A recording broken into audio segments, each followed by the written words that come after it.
While U.S. President Donald Trump loosens regulatory bindings on business, an icon of the left attributes his election to racial bigotry.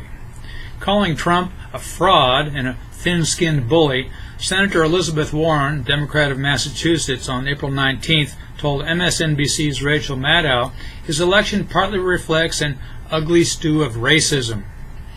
After campaign comments offensive to women and ethnic groups, published boasting about promiscuity, revelation of sexist commentary, and behavior characteristic of, yes, a thin-skinned bully, how Trump became president remains an interesting question.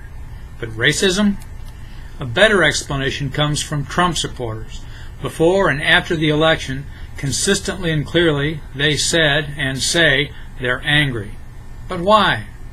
Well, being called racist for expressing conservative opinions will make a person angry.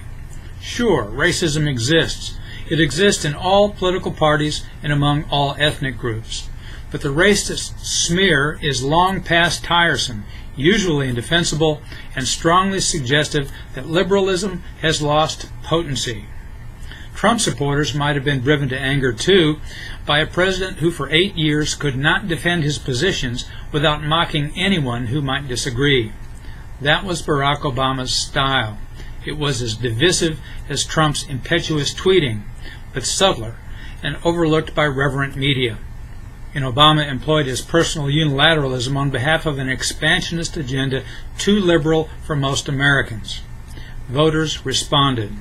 According to a March 4, 2016 report by National Public Radio, Democrats lost more congressional, state legislative, and gubernatorial seats during Obama's presidency than during any prior administration.